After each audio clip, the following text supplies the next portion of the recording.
అధ్యాయము 1వ వచనం నుంచి 9వ వచనం వరకు చదువుకుందాం. మరియు హిజ్కియా ఇశ్రాయేలుల దేవుడైన యెహోవాకు పస్కా పండుగ ఆచరించుటకై యెరూషలేములోనున్న యెహోవా మందిరమునకు రావలసినదని ఇశ్రాయేలు వారికి అందరికిని యూదా వారికి అందరికిని వర్తమానములను ఎఫ్రాయిమీయులకును మనష్య వారికిని పత్రికలను పంపెను. సేవకు చాలినంత మంది యాజకులు తమను తాము ప్రతిష్ఠించుకొనకుండుట చేతను జనులు యెరూషలేములో కూడుకొనకుండుట చేతను మొదటి నెల యందు పస్కా పండుగ జరగకపోగా రాజును అతని అధిపతులను యెరూషలేములోనున్న సమాజపు వారందరూ దానిని 2వ నెలలో ఆచరింపవలనని యోచన చేసిరి. ఈ సంగతి రాజుకును సమాజపు వారికి అందరికీ అనుకూలమాయెను. కావున బహుకాలము నుండి వారు వ్రాయబడిన ప్రకారము ఇంత ఘనముగా ఆచరింపకుండుట చూచి ఇశ్రాయేలుల దేవుడైన యెహోవాకు యెరూషలేములో పస్కా పండుగ ఆచరించుటకై రావలసినదని బెయేర్షెబా మొదలుకొని దాను వరకు ఇశ్రాయేలీయులు దేశమందంతటను చాటింపవలనని వారు నిర్ణయము చేసిరి. కావున అంచెవాండ్రు రాజునొద్దను అతని అధిపతుల యొద్దను తాకీదులు తీసుకొని యూదా ఇశ్రాయేలు దేశముల యందంతటా సంచరించి రాజాజ్ఞను ఈలాగు ప్రచురము చేసిరి. ఇశ్రాయేలు వారులారా, అబ్రహాము ఇస్సాకు ఇశ్రాయేలుల దేవుడైన యెహోవా వైపు తిరుగుడి. మీరు తిరిగిన ఎడల మీలో అశ్షూరురాజుల చేతుల నుండి తప్పించుకొని శేషించిన వారి వైపు ఆయన తిరుగును. తమ పితరుల దేవుడైన యెహోవా ఎడల ద్రోహముగా ప్రవర్తించిన మీ పితరుల వలెను మీ సహోదరుల వలెను మీరు ప్రవర్తింపకుడి. వారి ప్రవర్తన ఎటిదో మీకు అగపరచవలనని ఆయన వారిని వినాశనమునకు అప్పగించెను. మీ పితరుల వలె మీరు అవిధేయులు కాక యెహోవాకు లోబడి ఆయన శాశ్వతముగా పరిశుద్ధపరిచిన ఆయన పరిశుద్ధ మందిరములో ప్రవేశించి మీ దేవుడైన యెహోవా మహోగ్రత మీ మీద నుండి తొలగిపోవునట్లు ఆయనను సేవించుడి. మీరు యెహోవా వైపు తిరిగిన ఎడల మీ సహోదరుల ఎడలను మీ పిల్లల ఎడలను చెర తీసుకొని పోయిన వారికి కనికరము పుట్టును. వారు ఈ దేశమునకు తిరిగి వచ్చెదరు. మీ దేవుడైన యెహోవా కరుణ కటాక్షములు గలవాడు గనుక మీరు ఆయన వైపు తిరిగిన ఎడల ఆయన మీ యందు ప్రసన్నుడగును. దేవుడు తన పరిశుద్ధ వాక్యమును మన ఆత్మీయ మేళ నిమిత్తమై మన వెనుకడిలో దీవించునుగాక. ఆమేన్. దయచేసి కూర్చోండి. ఎవరైనా ఒకరు ప్రార్థన చేయండి.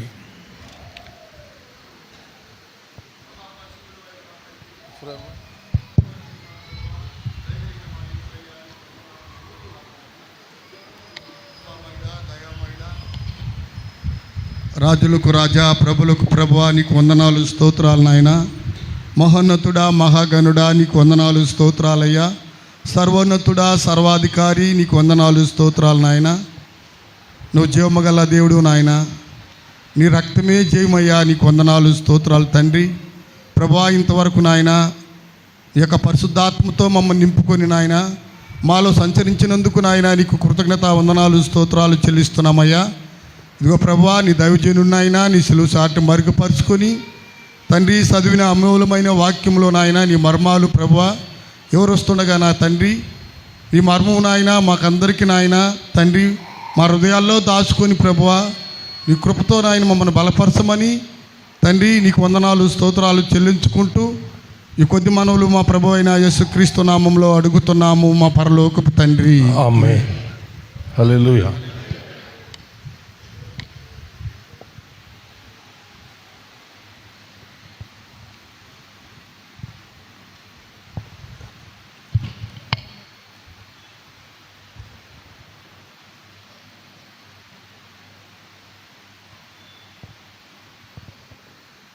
హల్లెలూయా. ప్రార్థించుకుందాం.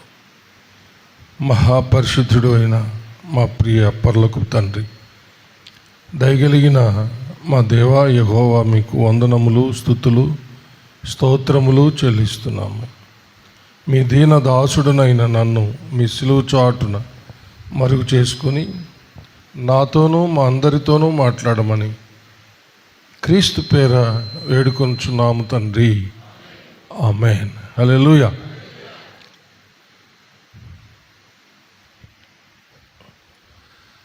హిజ్కియా రాజు యూదా దేశాన్ని పరిపాలిస్తున్నటువంటి రోజులు అన్నమాట. ఆయన రాజు అయినటువంటి మొదటి నెల మొదటి దినానే ఆయన ఏం చేశాడంటే, ముయ్యబడి ఉన్నటువంటి దేవాలయపు తలుపులు తెరిచాడు అనమాట, తెరిపించాడు. ఆ దేవాలయంలో ఉన్నటువంటి నిషిద్ధమైన ప్రతిదానిని ఆయన యాజకులను ప్రతిష్ఠించి, లేవీలను ప్రతిష్ఠించి, ఆ యొక్క దేవాలయంలో నుంచి దాన్నంతా నిషిద్ధమైన ప్రతిదానిని బయటికి తీసుకొని వచ్చి కిద్రోను వాగు దగ్గర పారేశారనమాట. ఆ తర్వాత దేవాలయంలో జరగాల్సినటువంటి క్రమాన్నంతా జరిగించే ఏర్పాటు చేశాడు. అంటే బలులు, అర్పణలు, నైవేద్యాలు, తర్వాత పాటలు పాడే బృందాలు, దావీదు ఎవరెవరిని ఏర్పాటు చేసి చక్కగా జరిగించాడో అవన్నీ హిజ్కియా రాజు ఏర్పాటు చేశాడు అనమాట. అన్నీ క్రమంగా జరుగుతూ ఉన్నాయి. అంటే దేవాలయం తలుపులు తెరవబడ్డాయి, దేవాలయము పరిశుద్ధపరిచేశారు, అందరూ ప్రతిష్ఠించుకున్నారు యాజకులు దేవుని సేవ చేయడానికి, అంటే యాజకత్వపు సేవ. లేవీలు ప్రతిష్ఠించుకున్నారు, లేవీల్లో పాటలు పాడే బృందాలు, వాయిద్యాలు వాయించేవాళ్ళు. అన్నీ ధర్మశాస్త్ర సంబంధంగా దేవాలయము దగ్గర జరగాల్సినటువంటి సమస్త కార్యక్రమాలు క్రమంగా జరుగుతున్నాయన్నమాట. ఆ తరువాత వెంటనే రాజు ఏం చేశాడంటే, పస్కా పండుగను ఆచరించాలని ఆయన ఆలోచన కలిగి పస్కా పండుగను వాళ్ళు ఆచరించారన్నమాట. హిజ్కియా రాజు యూదా దేశానికి రాజు.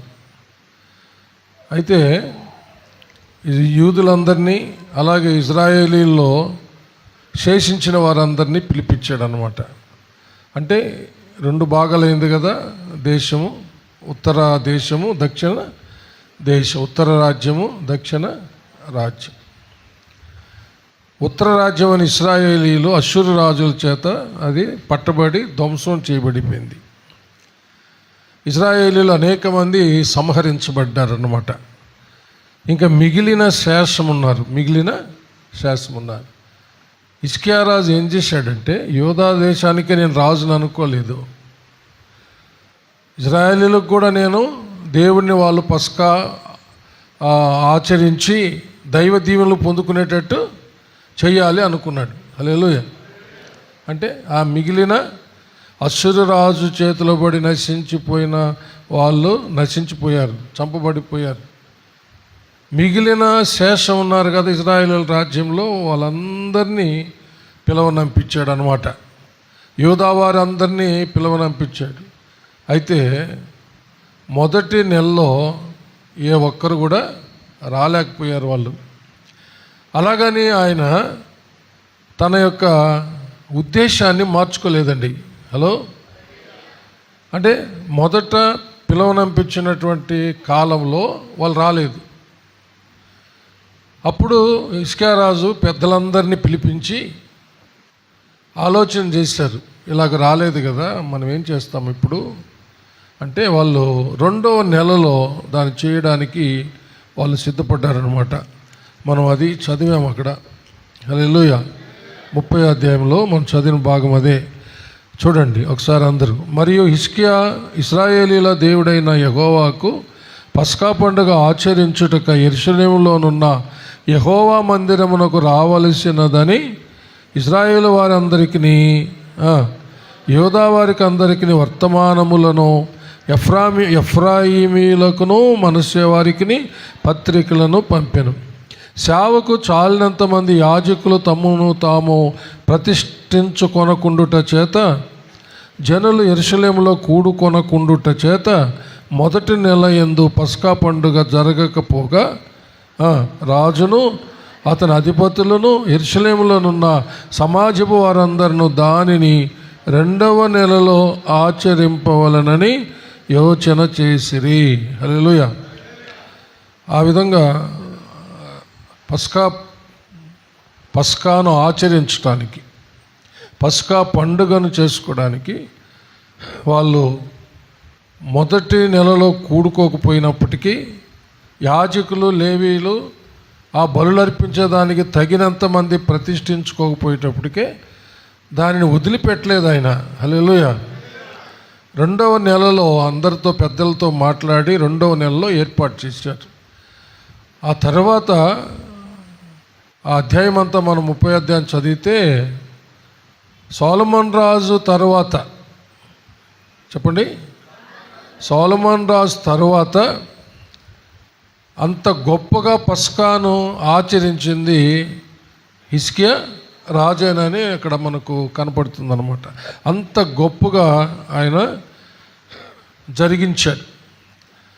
కొంతమంది ధర్మశాస్త్ర శుద్ధీకరణ ఆచారం ప్రకారము కొంతమంది సిద్ధపడలేదు. ఎందుకంటే వాళ్ళ ప్రయాణమై దూర ప్రాంతాల నుంచి వచ్చేసారు. పస్కా పండుగ జరుగుతూ ఉంది. పులియన్ రొట్టెలు తింటా ఉన్నారు. హల్లెలూయా. వీళ్ళు దూర ప్రాంతాల నుంచి వచ్చిన ఇశ్రాయేలీలు ఈదులు ఏం చేశారంటే వాళ్ళు సిద్ధపడకుండా తినేశారనమాట. వాళ్ళు సిద్ధపడకుండా అంటే కొన్ని ఆచారాలు ఉన్నాయి, పద్ధతులు ఉన్నాయన్నమాట. అంటే వాళ్ళకు సిద్ధపడకుండా తినేశారు. అంటే వాళ్ళకి సిద్ధపడేటటువంటి సమయం వాళ్ళకి, వింటున్నారా జాగ్రత్తగా, సిద్ధపడే సమయం వరకు లేకుండా పోయింది, తినేశారు. అప్పుడు రాజు ఇంకా భయంతో వీళ్ళందరూ దేవుడు ఏం చేస్తాడో వీళ్ళని హతమారుస్తాడేమో, సిద్ధపడకుండా వీళ్ళు పస్కాను తినేశారు, పులియన్ రొట్టెలు తిన్నారని చెప్పి వెంటనే దేవునికి ప్రార్థన చేశాడండి. హల్లెలూయా. ఇది చాలా గొప్ప సంగతి. నేను చదువుతాను, చూడండి 18వ వచనం నుంచి. ఎఫ్రాయిము, మనష్షే, ఇస్సాకారు, జెబూలూను తీసారా? బైబిల్ తీసారా? తీసిపెట్టుకో ఉన్నారా? 30వ అధ్యాయంలో 18, 19, 20 చదువుతున్నాను. ఎఫ్రాయిము, మనష్షే, ఇస్సాకారు, జెబూలూను దేశముల నుండి వచ్చిన జనులలో చాలామంది తమ్మును తాము ప్రతిష్ఠించుకొనకయే విధి విరుద్ధముగా పస్కాను భుజింపగా హిజ్కియా పరిశుద్ధ స్థలము యొక్క శుద్ధీకరణము చొప్పున తన్ను పవిత్రపరుచుకొనకయే తన పితరుల దేవుడైన యెహోవాను ఆశ్రయింప మనస్సు నిలుపుకొనిన ప్రతి వాని నిమిత్తము దయగల యెహోవా ప్రాయశ్చిత్తం చేయునుగాకని ప్రార్థింపుగా యెహోవా హిజ్కియా చేసిన ప్రార్థన అంగీకరించి జనులను స్వస్థపరిచెను. చప్పలు కొట్టాలి. హల్లెలూయా.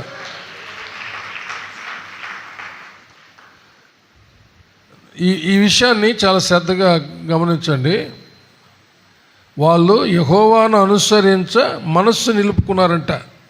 హల్లెలూయా.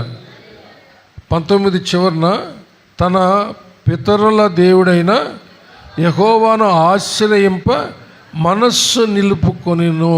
హల్లెలూయా. ఆ కాలంలోనే చూడండి, శుద్ధీకరణ ఆచారాలు ఉండే కాలంలోనే, శుద్ధీకరణ ఆచారాలు కాదు,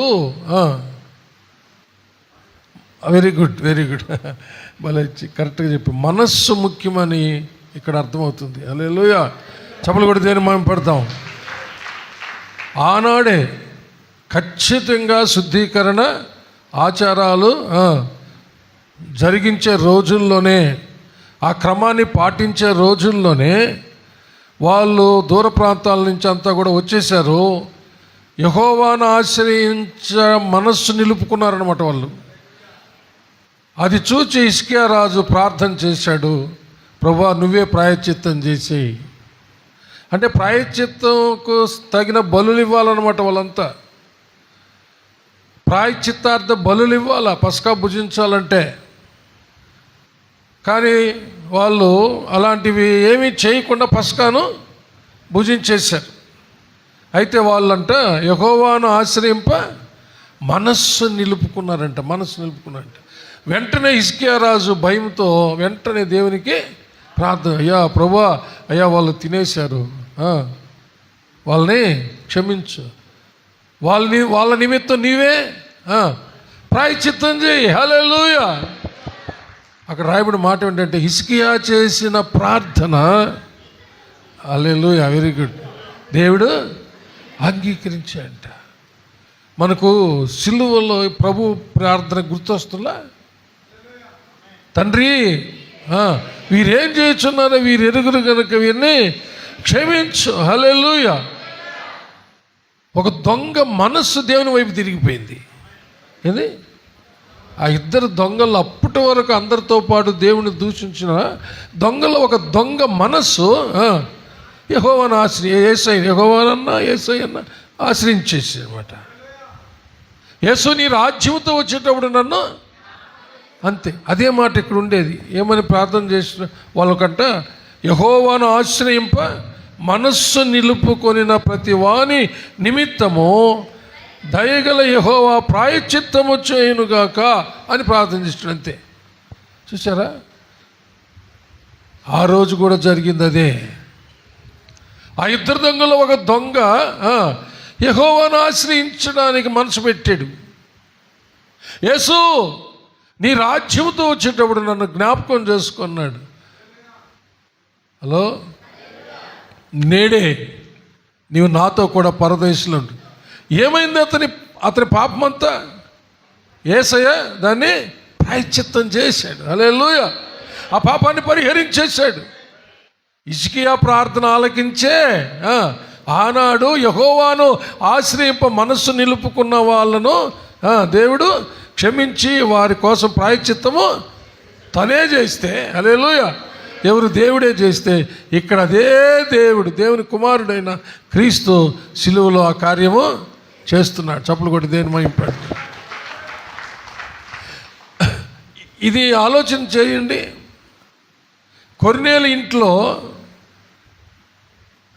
యోధా యెరూషలేములో మేడగదిలో ప్రార్థిస్తున్నటువంటి వారందరి మీదకి దిగి వచ్చినటువంటి పరిశుద్ధాత్మ అన్యుడైనటువంటి కొర్నేలు ఇంట్లో ఉన్నటువంటి ఆ కూడి ఉన్న అన్యజనులందరి మీద కూడా అదే విధంగా పరిశుద్ధాత్మ దిగి వచ్చాడు. చప్పలు కొట్టి దేని వైపు. పేతురు ప్రసంగిస్తూ ఉండగా అది జరిగింది. అంటే మొదటి నుంచి కూడా చూడండి, దేవుడు లోకానికి ఒక రక్షకుణ్ణి పంపించడానికి ఒక వ్యక్తిని పిలుచుకున్నాడు. అతడే అబ్రహాములో నుండి ఇస్సాకులో నుండి యాకోబుల నుంచి యోధాలో నుంచి దావీదు. హల్లెలూయా. దావీదు వంశంలో యోసేపు అనేటటువంటి పురుషునికి ప్రదానం చేయబడిన కన్యకైన మరియ గర్భం ద్వారా యేసయ్య వచ్చాడు. దానికోసము ఒక వ్యక్తిని పిలుచుకొని అతను ఒక జనాంగంగా చేసి వారితో కూడా ఆయన ఉంటూ వారు ఎన్ని తప్పులు చేస్తున్నా కానీ వాళ్ళకి బుద్ధి కలిగేటట్టు వాళ్ళని కొంతకాలం శత్రువులకు అప్పగించినప్పటికీ వాళ్ళు బుద్ధి తెచ్చుకొని తిరిగినప్పుడు వాళ్ళని క్షమిస్తూ చారదీస్తూ ఆయన ప్రణాళిక ఎట్టకేలకు, హల్లెలూయా, ఇప్పటికి 2026 సంవత్సరాల క్రితం నెరవేర్చాడుగా. చప్పలు కొట్టి దేవుని మహిమపడతాం. Praise God. కాబట్టి ఆనాడైనా ఈనాడైనా రేపైనా దేవుని మనసు ఒక్కటే. హల్లెలూయా. దేవునికి మహిమ కలుగును గాక. కేవలము హిజ్కియా రాజు చేసిన ప్రార్థన ఆలకించి దేవుడు వాళ్ళకు సిద్ధపాటు లేక శుద్ధీకరణ ఆచారాలు ఆచరించకుండానే పస్కాను భుజించిన వారి పక్షాన హిజ్కియా రాజు ప్రార్థన ఆలకించి వారిని క్షమించాడు, వాళ్ళ పాపాలు ప్రాయశ్చిత్తం చేసేసాడు. హల్లెలూయా, దేవునికి మహిమ కలుగును గాక. అంటే అలాంటి తొందరగా ఆ కార్యం జరిగిందనమాట. హలో, అంటే హిజ్కియా రాజు అవ్వడం, వెంటనే దేవాలయాన్ని శుభ్రం చేయడం, దేవాలయంలో జరగాల్సినటువంటి కార్యక్రమాలను ఏర్పాటు చేయడం, వెంటనే పస్కా బలి పశువు వధించాలని చెప్పేసి ఆయన ప్రకటన చేయడం, ఇదంతా చాలా హడావిడిగా జరిగిందనమాట. హలో, దానివల్ల దూర ప్రాంతాల నుంచి వచ్చేటటువంటి వాళ్ళు ప్రత్యేకంగా సిద్ధపడే అవకాశం కొంతమందికి దొరకల. అది ఏం చెప్పండి, కొంతమందికి దొరకల. అయితే వాళ్ళు పస్కాన్ని తీసుకున్నారు. వాళ్ళు ఎట్ట అంగీకరించబడ్డారంటే వాళ్ళు యెహోవాను ఆశ్రయింప మనస్సు నిలుపుకున్నారంట. చెప్పులు కొట్టి దేని మహిమ పెడదాం. హల్లెలూయా. చూడండి, ఈరోజైనా సరే ఎవరైనా సరే యేసయ్యను ఆశ్రయిస్తే, హల్లెలూయా, యేసయ్యను ఆశ్రయింప మనస్సు నిలిపితే, యేసయ్యను విశ్వసిస్తే, హల్లెలూయా, కొన్ని సంవత్సరాలుగా యేసు ప్రభు యొక్క అడుగు జాడల్లో నడుస్తున్న నీతిమంతుల జాబితాలోకి వాళ్ళు వెంటనే వచ్చేస్తారంతే. హల్లెలూయా. వారి పాపాలన్నీ పరిహరించబడిపోతాయి, వాళ్ళ పాపాలన్నీ కడగబడిపోతాయి అన్నమాట. వాళ్ళు అంగీకరించబడతారు దేవుని చేత. చప్పలు కొట్టి దేవుడిని మహిమ పరుస్తాము. హల్లెలూయా. అంత దయాపూర్వక సంకల్పము దేవుడు మన పట్ల, అంటే లోకంలో ఉన్న సకల ప్రజల పట్ల ఆయన కలిగి ఉన్నాడు అనమాట. ఆయన ఎల్లప్పుడూ దయగలవాడే, ఎల్లప్పుడూ ప్రేమ గలవాడే, ఎల్లప్పుడూ కృపగలవాడే, ఎల్లప్పుడూ వాత్సల్యత గలవాడే. ఆయన పోలిక, ఆయన స్వరూపం మారదు. చప్పలు కొట్టి దేవుడిని మహిమ పరుస్తాం. హల్లెలూయా. సరే, ఇది జరిగింది. ఇప్పుడు దీన్ని బట్టి మనం ఆలోచించాల్సింది ఏమిటంటే, జాగ్రత్తగానండి, పస్కా భుజించేదానికి ముందు దేవాలయాన్ని శుభ్రం చేశారు. హల్లెలూయా. ఇప్పుడు దేవాలయము, దేవుని ఆలయము ఏది? మనమే దేవుని ఆలయం కదా. హల్లెలూయా. ఇప్పుడు మనమే దేవుని ఆలయం అన్నమాట. చప్పలు కొట్టాలి. హల్లెలూయా. కాబట్టి ఈరోజు మనము బలలో పాల్గొనడానికి వచ్చాం కదా. హల్లెలూయా. ఇప్పుడు బలలో పాల్గొనే ముందు వింటున్న వాక్యాన్ని బట్టి ఏం చేయాలి? ఇప్పుడు మనం హిజ్కియా రాజు మొదట దేవాలయపు తలుపులు తెరిచాడు. నీ హృదయము నా హృదయపు తలుపులు ఇప్పుడు తెరవాలి. చెవులు కొట్టండి. హల్లెలూయా. ఏం చేయాలి చెప్పండి? మన హృదయ తలుపులు తెరవాలి. యేసయ్యను చేర్చుకోవాలి, అంటే ఆయన వాక్యాన్ని చేర్చుకోవాలి. హల్లెలూయా.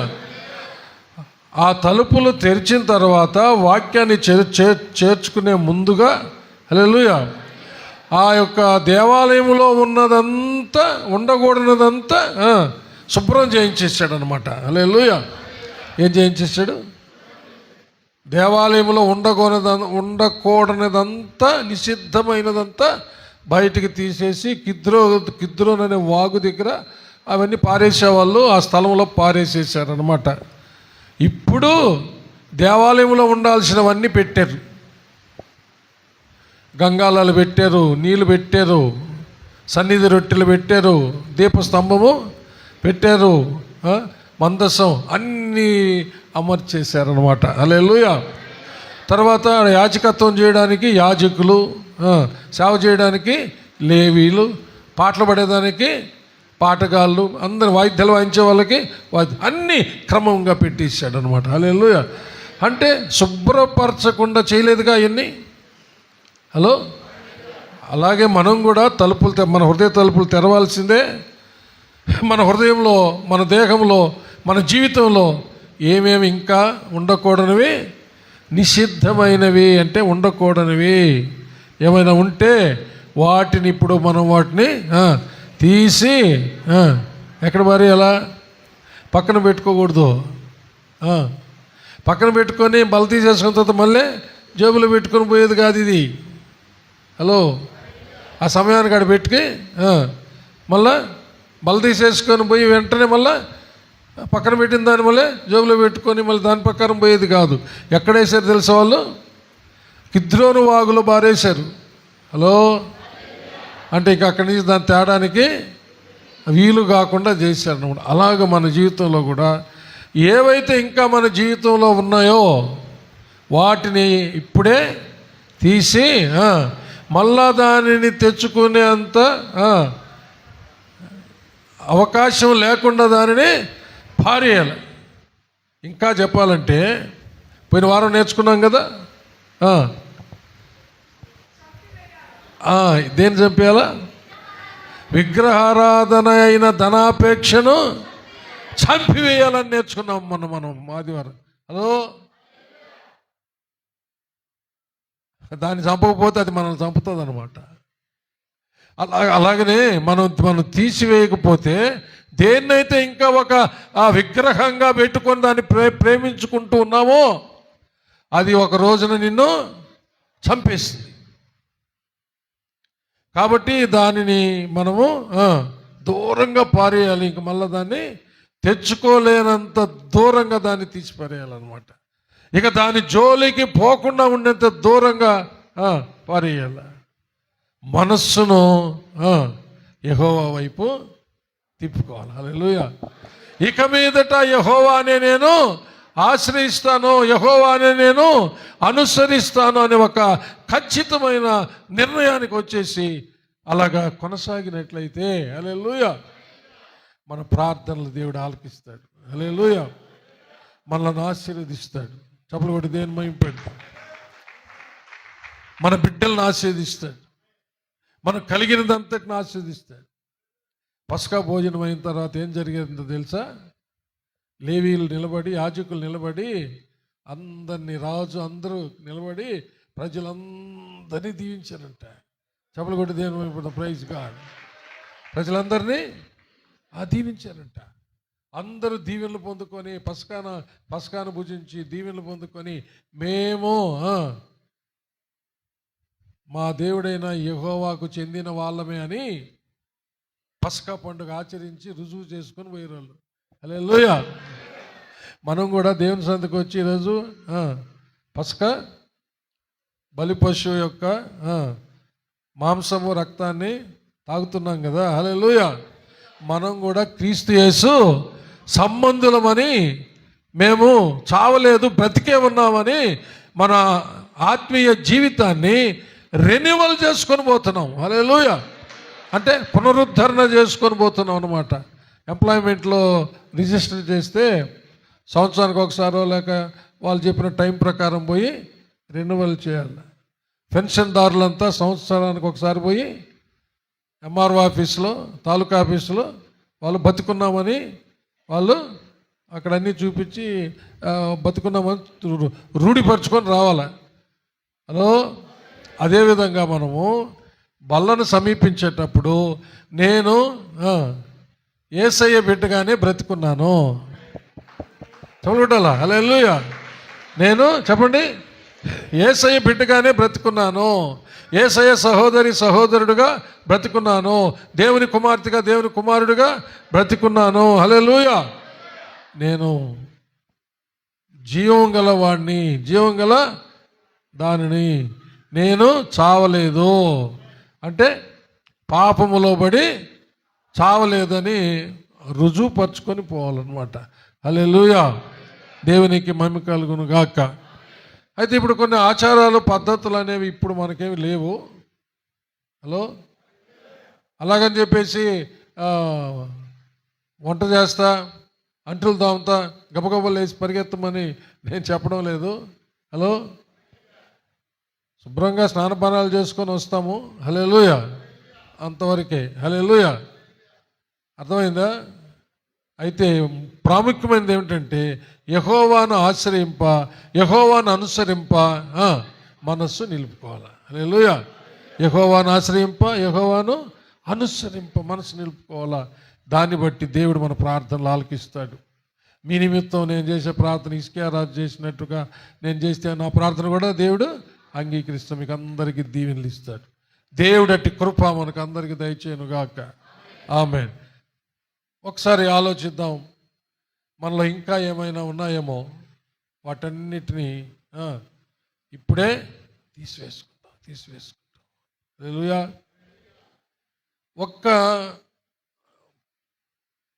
ఒక్క విషయమే ఇప్పుడు మీకు చెప్పాను నేను. దీంట్లో చాలా విషయాలు బోధపరిచాడు నాకు దేవుడు రాత్రి. అవి ఇంకొక వారము మీతో పంచుకుంటాను. ఇప్పటికి మీరు విన్న విషయాన్ని బట్టి మీరు నేను అందరము పరిశుభ్రపరుచుకుంటాం. ఆనాడు వాళ్ళు పస్కా ఏర్పాటు చేసేదానికి ముందుగా దేవాలయపు తలుపులు తెరిచాడు, దేవాలయాన్ని శుభ్రపరిచాడు. దేవాలయంలో ఏవైతే ఉండకూడదో వాటిని తీసేసి దేవాలయంలో ఏం ఉండాలో వాటిని తీసుకొచ్చి పెట్టి దేవాలయంలో జరగవలసిన క్రమమంతటి ప్రకారము జరిగేటట్టు చేశాడు. అది ఇప్పుడు తీసివేసుకోవాల్సినవి తీసేసుకోవాలి, చేర్చుకోవలసినవి చేర్చుకోవాలి. దేవుని చిత్త ప్రకారము జరగవలసిన క్రమము క్రీస్తు యేసు సంబంధులుగా క్రీస్తు యేసు యొక్క అడుగుజాడల్లో నడిచేటటువంటి ఆ క్రమాన్ని మనము ఫాలో అవ్వాలి. యేసయ్యను వెంబడించాలి. అప్పుడే తప్పకుండా నీకు, నీ బిడ్డలకు, నువ్వు కలిగిన సమస్తానికి గొప్ప దీవెనలు వస్తాయి. ప్రియులారా, ప్రార్థించుకుందాం. ఎవరికి వాళ్ళు పరిశీలించుకోండి. హృదయ తలుపులు తెరవండి. హృదయం అనే తలుపు దగ్గరే ప్రభు తడుతున్నాడంట. ఈ ఉదయకాలంలో కూడా తడుతున్నాడు. నీ హృదయం అనే తలుపు దగ్గర నీ హృదయం అనే తలుపు తెరువు. ఒక భక్తుడు చాలా గొప్ప పాట రాశాడు, చాలా ఇష్టం నాకు ఆ పాట. హృదయమనేడు తలుపు నొద్ద యేసునాథుండు, హృదయమనేడు తలుపు నొద్ద యేసునాథుండు, నిలచి సదయుడగుచు తట్టుచుండు సకల విధములను, నిలచి సదయుడగుచు తట్టుచుండు సకల విధములను. ఎంతసేపు నిలువబెట్టి ఏడ్పిల్తురతని, ఎంతసేపు నిలువబెట్టి ఏడ్పిల్తురతని, అతడు పరుడు కాడు రక్షకుడు ప్రాణ స్నేహితుడు, అతడు పరుడు కాడు రక్షకుడు ప్రాణ స్నేహితుడు. అమలరా, ఐలరా, తమ్ముళ్ళరా, ఎవరైనా ఉన్నారా? నీ హృదయం అనే వాకిటి దగ్గర నిలబడి సకల విధములుగా నీ కొరకు నీ హృదయ తలుపులను తట్టేటటువంటి దేవుడు ఈ లోకంలో ఎవరు ఉన్నారా? అసలు నిజమైన దేవుడు ఎవరు? నీ హృదయ తలుపులను తడుతూ దీర్ఘ శాంతముతో సకల విధములుగా నీ హృదయ తలుపులను తడుతున్నాడే ఆయనే కదా జీవము గల దేవుడు. నీ కోసం, నా కోసం ప్రాణత్యాగం చేయడానికి, జీవం ఇవ్వడానికి, తన జీవాన్ని కడబుట్టు వరకు ధారపోయడానికి పరలోకం నుండి భూమికే తెంచింది ఆయనే కదా.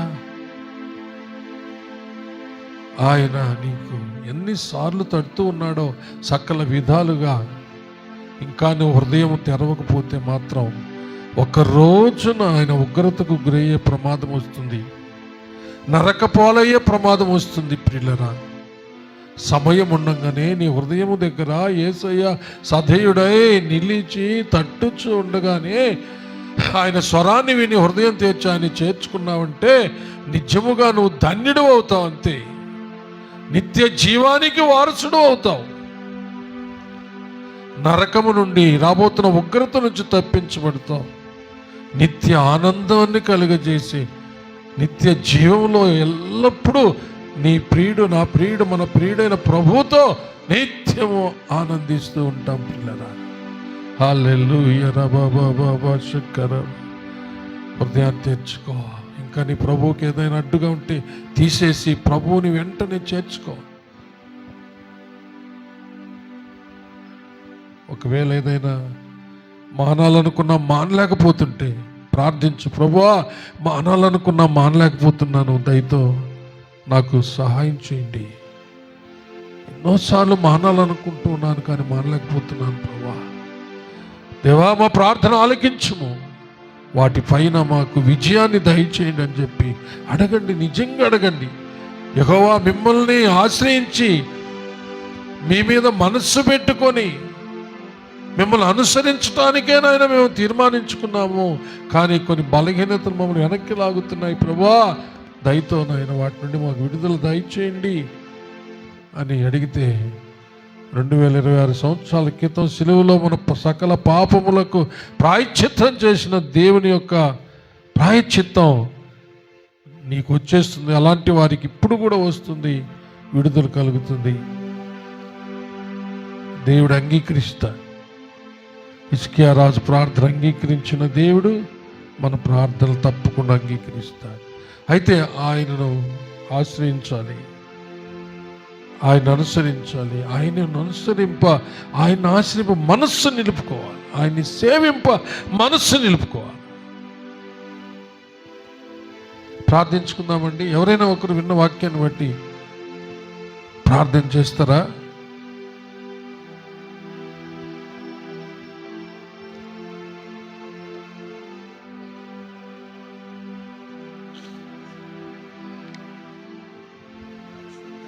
నా ప్రభువా, ఈ రీతిగా కూడిన ఆయన మిమ్మల్ని నిన్ను ఆరాధిస్తున్నావు నా తండ్రి.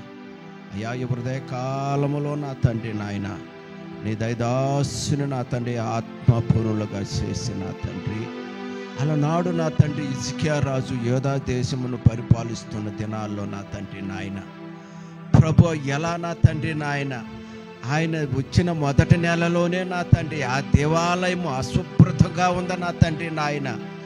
ఆ దేవాలయంలో ఉన్నటువంటి నిషిద్ధమైనటువంటి వస్తువులు నా తండ్రి నాయన అయ్యా వాటంటిల్ని తీసి నా తండ్రి నాయన ఇదిగో గిద్దోను వాగులో పడివేసినట్లుగా నా తండ్రి నాయన ఉదయ కాలములో నా తండ్రి నాయన నిన్ను మొదలుపెడుతున్నావు నాయన. ఆ యొక్క ఇసుక ఎదుగో నా తండ్రి నాయన, ఆ ఇసుక నా తండ్రి నాయన ఆ దేవాలయంలో జరగవలసినటువంటి కార్యములన్నీ నా తండ్రి నాయన సమకూర్చాడు నా తండ్రి నాయన. బలులు అర్పించాడు నా తండ్రి నాయన. ప్రభా యాజకుల్ని నిర్మించాడు నాయన. లేవీలను నా తండ్రి నాయన నియమించుకున్నాడు నా తండ్రి నాయన. ప్రభువా ఇదిగో నా తండ్రి ఆయన చేసిన కార్యములు జ్ఞాపకం చేశాడు ఉదయ కాలములో నా తండ్రి నాయన. ఇదిగో ఆ పస్కా పండుగ నా తండ్రి ఆశ్రయించినప్పుడు నాయన, ఆ 2వ మాసములో తొందరగా ఆశ్రయించినప్పుడు నాయన కొంతమంది నా తండ్రి నా శుద్ధంగా ఉన్నారని నా తండ్రి నాయన. ఇదిగో నా తండ్రి ఆ హిజ్కియా రాజు నా తండ్రి అలాంటి వారి కొరకు నా తండ్రి నాయన దేవుని సన్నిధానములో నాయన మొరపెట్టుకున్నాడు నా తండ్రి నాయన. మొరపెట్టుకున్నప్పుడు దేవుడు నా తండ్రి ఉత్తరం ఇచ్చి నా తండ్రి నాయన అయ్యా ఆదరించున్నట్లుగానైనా ఆయన ప్రార్థన అంగీకరించున్నట్లుగా నా తండ్రి హృదయ కాలములో నా తండ్రి నాయన అయ్యా నిన్ను మహిమపరుస్తున్నావు నా తండ్రి నాయన. ఎలా హిజ్కియా రాజు నా తండ్రి నాయన ఆ మందిరానికి ద్వారాలు నా తండ్రి తెరిచాడో నా తండ్రి నాయన, ఈనాడు కూడా నా తండ్రి నాయన మేము మా జీవితాల్లో నా తండ్రి నాయన మా హృదయం అనే ద్వారాలు తెరిచి నా తండ్రి నాయన ఆ దేవాదమైన దేవుడు మహిమా స్వరూపుడ గొప్ప తండ్రి నాయన అయ్యా ఆయన మా హృదయాల్లో నా తండ్రి ఆశ్రయించి నింపుకున్నట్టు నా తండ్రి నాయన అయ్యా సహాయ నా తండ్రి నాయన అయ్యా నీ కాపుదల ఇవ్వమని చెప్పి నా తండ్రి నాయన అయ్యా ఉదయ కాలములో నా తండ్రి నాయన మొరపెడుతున్నాము నా తండ్రి నాయన. అయ్యా మా మనస్సును తిప్పుకోవాలి నా తండ్రి నాయన, యెహోవా వైపు తిప్పుకోవాలనైనా మా హృదయాలను తిప్పుకోవాలా, మా మనసులు తిప్పుకోవాలా, మా తలంపులు తిప్పుకోవాలా, మా ఆలోచన విధానాన్ని తీర్చుకోవాలన్నా ఏదైనా సరే నిషిద్ధమైన ఉంటే నా తండ్రి నాయన హిజ్కియా రాజు ఎలా కడిగినా తండ్రి నాయన ఎలా సిమ్మినా తండ్రి ధోనువాగులో పడవచ్చారు నాయన అలాగే మేము కూడా మా హృదయాలు కూడా నా తండ్రి నాయన తిప్పుకుని నా తండ్రి నాయన అయ్యా ఒకటి అంటిలు నా తండ్రి నాయన అయ్యా ఇంకా చేయము అని చెప్పి నాయన అయ్యా దేవుడు ఫలితాంతరం ఒప్పుకుని నా తండ్రి నాయన నాయన పాస్తనే దానికి వచ్చి ఉన్నావు నావు రావాలి నా తండ్రి నాయన. అయ్యా ఇదిగో నా తండ్రి నాయన, అయ్యా ఇదిగో ఈ రొట్టెని బల్ల నాయన సిద్ధపరిచి ఉన్నావు నా తండ్రి నాయన. ఆశీర్వాదపు బల్ల నా తండ్రి నాయన. అయ్యా మేము అందరం మా హృదయాలు శుద్ధీకరించుకొని నా తండ్రి నాయన, ఇదిగో నా తండ్రి నాయన నీ రక్తానికి సాదృశ్యంగా నీ నాయన ఆ రొట్టె నా తండ్రి, నీ శరీరానికి సాదృశ్యంగా నాయన ఇదిగో నా తండ్రి నాయన ఆ రొట్టె నా తండ్రి నాయన నాయన మేము తీసుకున్నట్టుకు నా తండ్రి ప్రతి ఒక్కరి హృదయాలు నా తండ్రి శుద్ధీకరించుటకు సహాయం దయచే ప్రభువా. అయ్యా నీ దయగల హస్తముల ద్వారా ముట్టమని నాయన. అయ్యా అయ్యా నిషిద్ధమైన పూర్తిగా తీసివేసి నా తండ్రి నాయన ఆ బల్లో పాలు పొందుటకు నా తండ్రి నాయన, నీ నామమును గణపరచుటకు నా తండ్రి నాయన, నిత్య రాజ్యములోనికి వారసులవుటకు నాయన ప్రతి ఒక్కరికి సహాయం దయచే ప్రభువా. అయ్యా ఉదయ కాలంలో మొరపెడుతున్నావు నా తండ్రి నాయన. అయ్యా ఎవరైనా యోగ్యులుగా తీసుకుంటే నా తండ్రి నాయన, అయ్యా నీ లేఖనాల ప్రకారంగా నా తండ్రి నాయన వ్యాధిగ్రస్తులు అయిపోతారు నాయన, మరణాలు చెవితీస్తారని ఉంది నా తండ్రి నాయన. అయ్యా ఒక్కసారి నా తండ్రి వాళ్ళకు వారికి నాయన అయ్యా దీనముగా ప్రార్థన చేస్తున్నావు నా తండ్రి నాయన, పశ్చాత్తాపంగా ప్రార్థన చేస్తున్నావు నాయన. పాప క్షమాపణతో మరొకసారి నా తండ్రి వాళ్ళ హృదయాలు మార్చండి, తలంపులు మార్చమని నాయన. అలాంటి వారి కొరకు నా తండ్రి నాయన ఈ ఉదయ కాలంలో నాయన మొరపెడుతుండగా నాయన అయ్యా అలాంటి వారిని క్షమించమని నా తండ్రి నాయన. అయ్యా ఇసుక చేసి ఎలా చేశాడో ప్రార్థన తండ్రి నాయన, అలాగే నాయన మేము కూడా ఉదయ కాలంలో నా తండ్రి నాయన అలాంటి వారి కొరకు నా తండ్రి ప్రార్థన చేస్తున్నావు నా తండ్రి నాయన. అయ్యా నీ బిడ్డలందరినీ నువ్వు ఆశీర్వదించమని నీ దయగల హస్తముల ద్వారా ముట్టి ఆదరించి బలపరచమని నా తండ్రి నాయన యేసయ్య నామమున వినయంతో అడిగి వేడుకొని ప్రార్థన చేస్తున్నావు నా పరమ తండ్రి. ఆమేన్. హల్లెలూయా. పరిచారకులు ముందుకు రండి.